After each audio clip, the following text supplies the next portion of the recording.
Imaginez une imprimante 3D.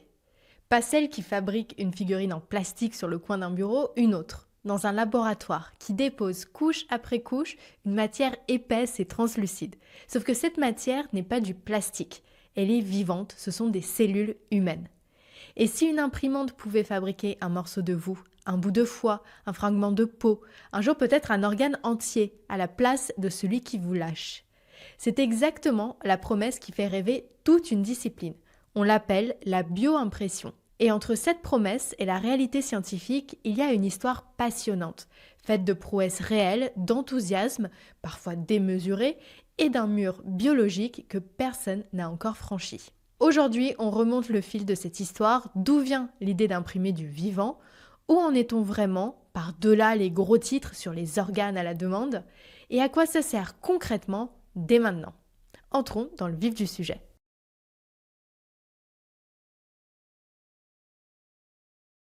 L'histoire commence avec une idée presque naïve dans sa simplicité.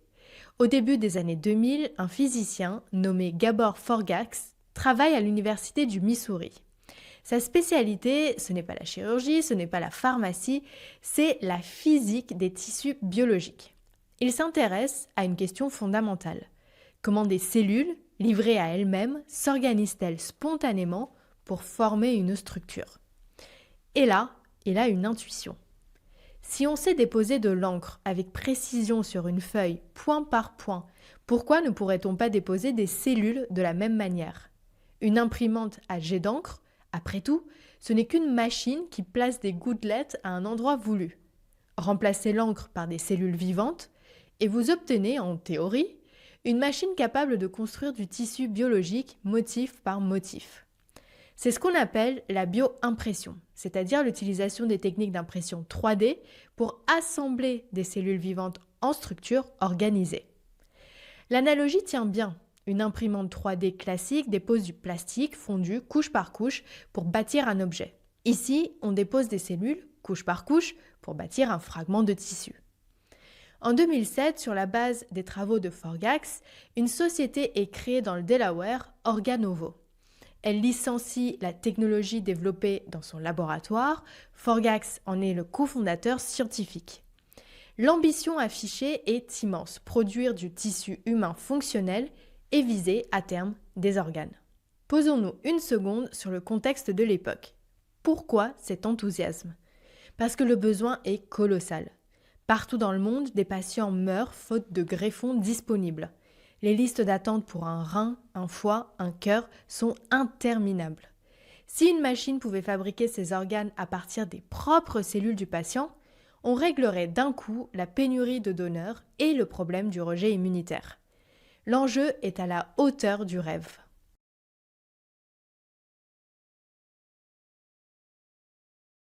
Organovo avance vite.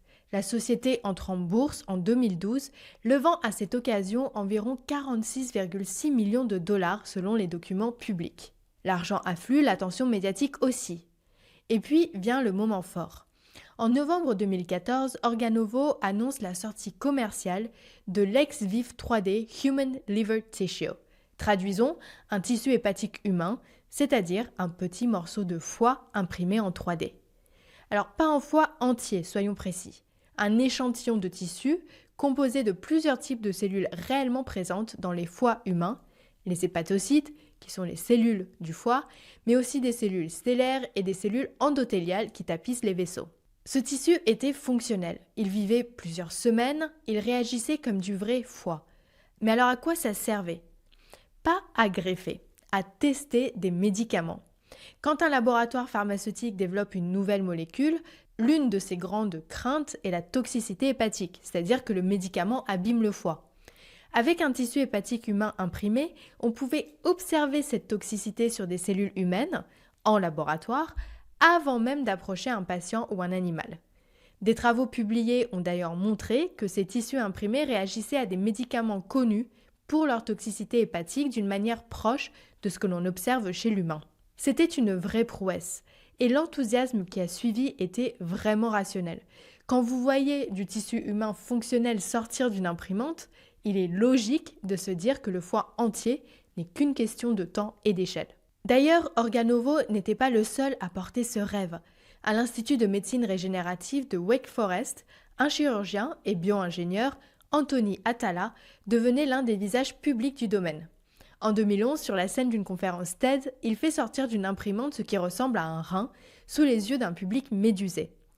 Atala est un pionnier sérieux. Il avait, dans le milieu des années 2000, implanté chez des patients des vésicles cultivés en laboratoire. Son équipe a ensuite développé un système de bioimpression baptisé eTop, capable de produire des structures de tissus de taille cliniquement pertinente. Mais attention à ce moment TED. L'objet présenté n'était pas un rein transplantable et fonctionnel. C'était une démonstration de la forme, du concept. Et cette nuance est au cœur de notre histoire parce que c'est précisément là que l'écart entre la promesse et la réalité commence à se creuser. Pourquoi cet écart ? Parce que la biologie résiste, et elle résiste sur un point central, la vascularisation. Faisons une analogie. Imaginez que vous voulez arroser un jardin. Si c'est une fine bande de gazon, c'est facile, l'eau atteint chaque brin qui est situé sur le bord. Mais si c'est un jardin vaste et dense, l'eau qui arrive par les côtés n'atteindra jamais le centre. Il vous faut un réseau de canalisation, de tuyaux, de goutteurs qui irriguent l'intérieur. Sans ce réseau, le cœur du jardin se dessèche et meurt. Eh bien, un tissu vivant, c'est pareil. Les cellules ont besoin d'oxygène et de nutriments apportés par le sang. Au-delà de quelques fractions de millimètres d'épaisseur, les cellules au centre d'un bloc de tissu n'ont plus accès à rien. Elles meurent. Alors pour fabriquer quelque chose d'épais, comme un organe, il faut imprimer en même temps un réseau de vaisseaux sanguins d'une finesse extraordinaire. C'est ce qu'on appelle la vascularisation. Et c'est encore aujourd'hui le verrou principal de toute la discipline. À ce verrou biologique s'est ajouté un verrou économique. Produire des échantillons de tissus pour des tests pharmaceutiques, c'est un marché réel mais extrêmement étroit. Transformer une prouesse de laboratoire en activité rentable et durable s'est révélé bien plus dur que prévu. En 2019, Organovo annonce chercher des alternatives stratégiques.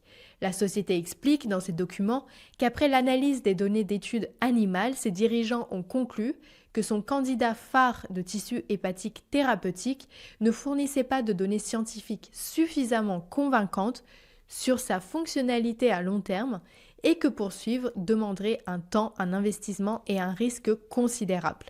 Le programme de tissu thérapeutique est donc abandonné. Faisons une pause pour entrer dans la mécanique. Comment imprime-t-on concrètement du tissu vivant ? D'abord le matériau. En impression 3D classique, on utilise un filament de plastique. En bioimpression, on utilise ce qu'on appelle une bio-encre, c'est-à-dire un mélange de cellules vivantes en suspension dans un hydrogel. L'hydrogel, c'est un gel à base d'eau, une sorte de gelée qui imite l'environnement naturel des cellules dans le corps et qui leur sert d'échafaudage temporaire. C'est ce qui permet aux cellules d'être déposées tout en restant en vie et bien positionnées. Donc voici les grandes étapes du procédé. 1. Préparer les cellules. On part de cellules parfois cultivées en amas sphériques, qu'on appelle des sphéroïdes, c'est-à-dire des petites billes de cellules regroupées. On les mélange à l'hydrogel pour former la bio-encre. 2. Concevoir le modèle numérique.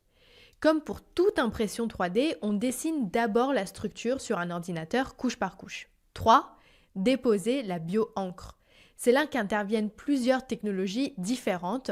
Chaque méthode a ses compromis entre vitesse, précision et survie des cellules. 4. L'échafaudage. Souvent, les cellules sont déposées sur un échafaudage, c'est-à-dire une structure de support qui donne la forme et qui tient l'ensemble. Certains échafaudages se dégradent ensuite naturellement, laissant place à des cellules qui prennent le relais. 5. La maturation. Une fois imprimé, le tissu n'est pas fini, on le place dans un environnement contrôlé, souvent un bioréacteur, pour que les cellules se réorganisent, communiquent et commencent à fonctionner comme un vrai tissu. Et la grande difficulté, celle qui traverse toutes ces étapes pour les tissus épais, c'est toujours la même, faire entrer un réseau de vaisseaux pour nourrir le cœur du tissu. Imprimer la forme est devenu presque faisable, maintenir le tissu vivant et fonctionnel en profondeur sur la durée, c'est là le vrai défi.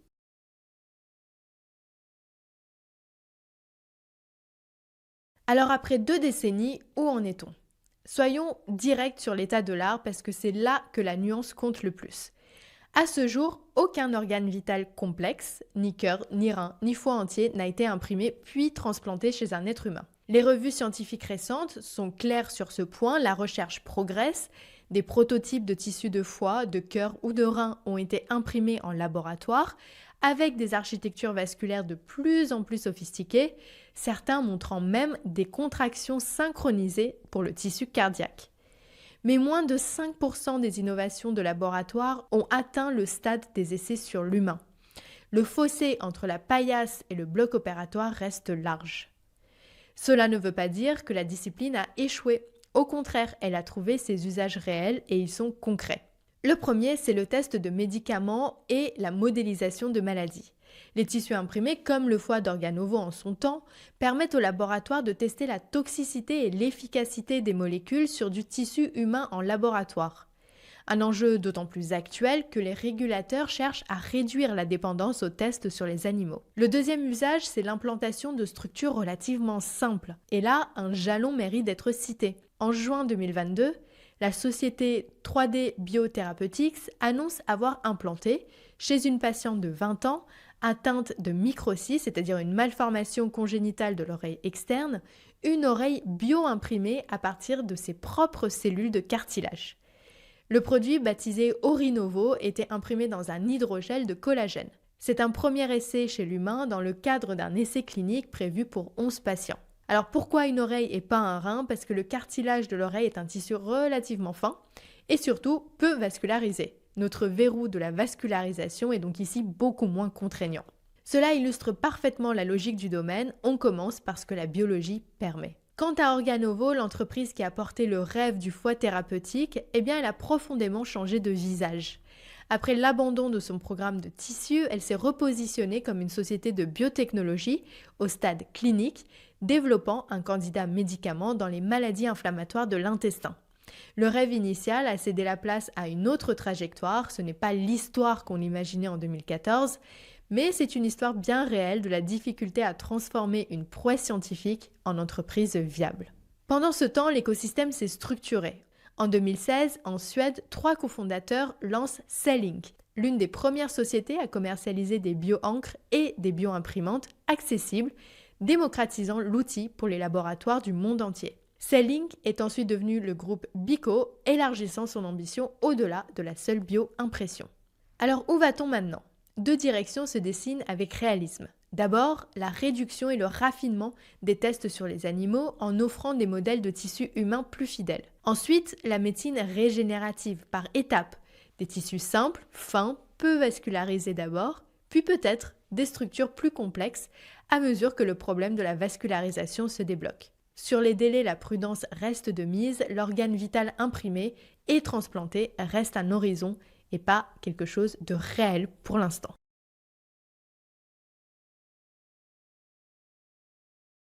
Alors que faut-il retenir de cette histoire? Premièrement, la bioimpression n'est pas de la science-fiction. On imprime déjà du tissu vivant humain et il sert dès aujourd'hui à tester des médicaments et à modéliser des maladies. Deuxièmement, le verrou central n'est pas d'imprimer la forme d'un organe, mais de le maintenir vivant en profondeur. C'est le problème de la vascularisation, irriguer le centre comme les bords. Troisièmement, les premières applications cliniques concernent logiquement les tissus simples et peu vascularisés comme l'oreille bio-imprimée en 2022 et non pas les organes vitaux. Enfin, quatrièmement, l'écart entre la promesse des organes à la demande et la réalité reste large et l'enthousiasme du début, vu les premières démonstrations, était parfaitement compréhensible. Et enfin, cinquièmement, transformer une prouesse de laboratoire en activité durable est un défi à part entière, comme le montre la trajectoire d'Organovo.